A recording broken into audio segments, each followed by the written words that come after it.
Brandon Rios, thank you very much for coming on to the 805boxing.com, man, and welcome, man. Thanks for having me. It's always a pleasure to come on 805. Last time I had you on, it was actually on the boxingbar.com. It was about a month or so after the second fight with Mike Alvarado, man. And at that time, you were a few months shy of being a daddy again, man. And from what I hear, you named your daughter Ava after the fighter Ava Knight. Of course, I was looking at girls' names because I was going with the girls. And, I was looking at a very talented fighter of a girl. And Ava Knight had to come up. So, I was looking at Ava Knight, and then my wife, she kind of liked that name too. So I kept the tradition. And she was like, yeah, let's do Ava. So I named after Ava Knight. So that's my last and latest one, and that's it. No more kids. And I remember you telling me you had a few other little ones also. And then with that one, are you going crazy yet? No, I got 5 kids. All my kids are named after fighters. My oldest one is 11, and her name is named after Leila Ali. And then my son, he's 8, and he's named after Marcos Antonio Ferreira. And then my third oldest, her name is Mia, and she's named after Mia St. John. And my fourth oldest name is Brandon, after me. Of course, I'm a fighter, so after me. And then my latest one is Ava, after Ava Knight. That's it, though, man. I don't want to know who more to go with and nothing like that. So, that I'm done with that. 5 kids, I'm good. Man, I remember actually reading that your middle name is Lee, like Brandon Lee, Bruce Lee's son. Were you named after him? My mom, she loved Bruce Lee, so she named me after his son, Brandon Lee. And a few months after that, we had talked about actually that day, guys that you would probably or were hoping to fight down the line, and you got your wish, man. You fought Manny Pacquiao. What was it like getting that news, man, that you were going to be fighting Manny Pacquiao at that time when you got that news? When I fought Manny Pacquiao, when they told me the news, I was so confident already. Of course, you got to put yourself in that state mode. Of course, I said I was going to retire. Of course, I said I was going to beat him and everything. Of course, when you're a fighter, you got to put your mindset to be in that kind of position. The way it came out, Manny Pacquiao shows why he's a legend and he's one of the best powerful pounders in the world, because the fact that he is very fast and he is very awkward, man. That motherfucker is so awkward, it's crazy. So he is awkward, and he's a lefty. He's just not a lefty. He's a unique lefty. It was just, it got me confused. And like I said, main thing was he was just too fast for me and very awkward. And of course, there's no shame in that, especially fighting, like you said. A lot of people forget that he's a lefty, man, and that's one of the most important things. He can really throw somebody off like that. You had a lot of haters, man. A lot of them after that fight. And later on down the line, you admitted, hey, you know what? It did start getting to me. So mentally coming off of a fight like that, and with all these people saying all these negative things, emotionally, are you set to fight big fights again, after something like that? Oh, yeah, it was my first rodeo, and unfortunately I got bucked off. So, I had to take, and it took a toll. I had to fucking realize what got me to that position, because I did forget, and like I did tell you guys, the fame did it got to me a little bit.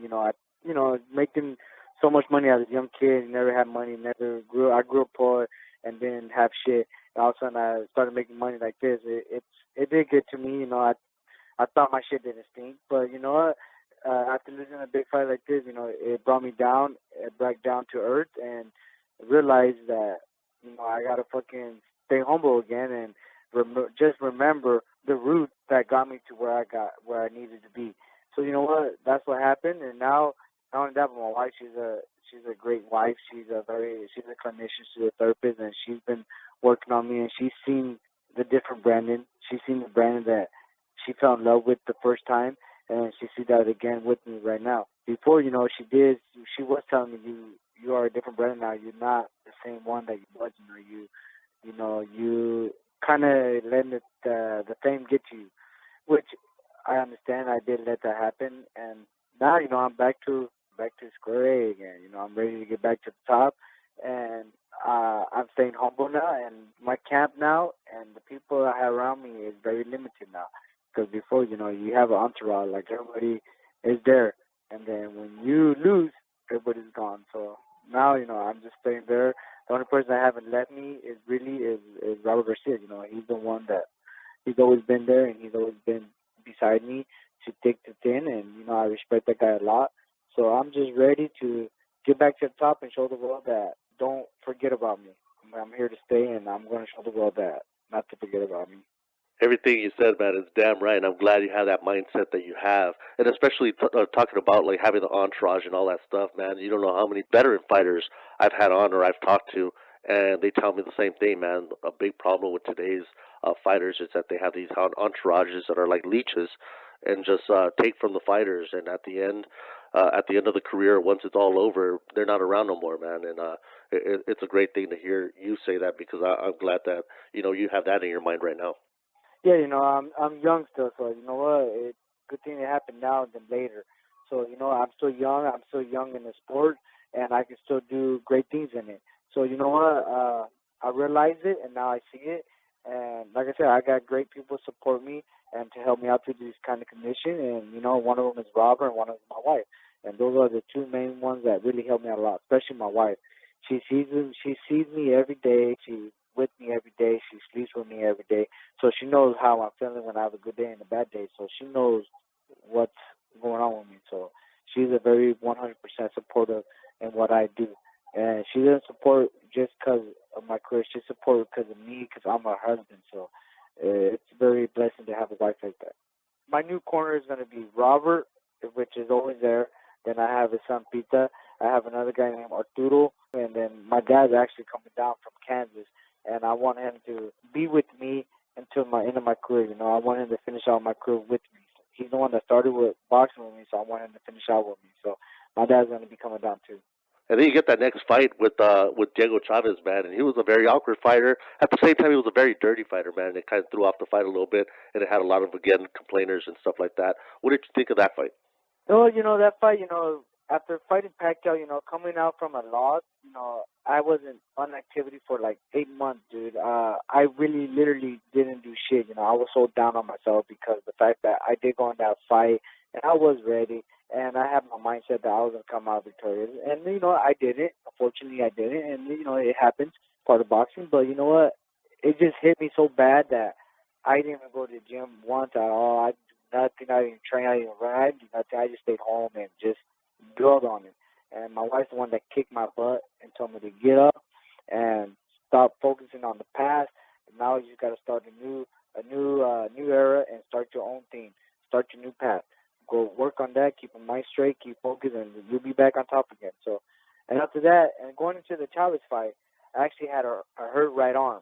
My right arm was hurt. I had to do surgery on it because the fact that I had a pinched nerve. So now the arm is way better, 100%. So now I don't have no worries about it no more. And going to the Chavez fight, it was just a dirty fight and everything. And that guy just came out dirtiness, and I know why he came out dirtiness. And we know how he found out that my right hand was hurt. That's why he was holding a lot, because he was trying to hurt my right hand, which in that fight it was hurting. So after that fight, that's why people see me in a sling and everything, because I had surgery after that fight. Right away after that fight, I went to go get surgery on my arm to make it feel better. I hear a lot of people, saying stuff like, "Hey, Brandon, he could have like a rough outer shell, and he's kind of he talks tough outside the ring and all that stuff, but in the ring you're all heart, man. And I know outside the ring you have an even bigger heart. How you are with people. I remember the last time I had you on, you said you hung around over like at the Gonzalez Market, and you always hooked up the kids with candy and stuff like that, and you seem to love people and stuff like that. Where does that Brandon Rios? Where does the two Brandon Rios separate? The guy with the big Well, heart that's all hard in the ring, and the guy with the big heart, the one that loves kids and all. Where do you separate those two? well, because that's just who I am, man. I don't try to be somebody I'm not. I don't realize I'm doing it. I just do it because I see kids like when I'm in the. I still from today. I still buy like kids with their family, because we know times are rough, and I know I love to get back to my community, which is 805. I love to get back to, and people around Gonzalez Market, they're humble people, they always go in and out, they always shake my hand and everything, and sometimes they just go in like I'm just a normal average Joe, which is great. I love that. So I'm still there at the Gonzalez Market, and I see some kids come in, and the mom's like, no, you cannot have it, because they don't have that much money. I guess not. I don't know. So, I just asked the mom politely, "Hey, is it okay if I can just buy it for him?" And I told the kids, "Go get whatever you want and bring it up and I'll pay for it." So, it's just something that I take care of. I like to take care of my community and take care of some of the people. I like to give back. And also I do a lot of charity events with Project Cotecanto, with people with cancer, parents with cancer. I go visit a hospital. I do a lot of events with them. I'm actually the ambassador of that program, so I help them out a lot, and I always give money back to churches and everything. People don't see what I do outside the ring. They don't see what I do in the ring. People hate me and judge me because yes, I do talk smack, but you know what? It's part of the game. It's part of getting that mindset. It's part of getting ready to compete. I'm not gonna go in there and kiss this guy. I'm gonna go in there and try to kill this guy, which I felt that he felt the same way about me. So people don't realize that. I do help out outside the community, but people don't see that. They only see the trash, negative person that I'm known as for because that's all people see.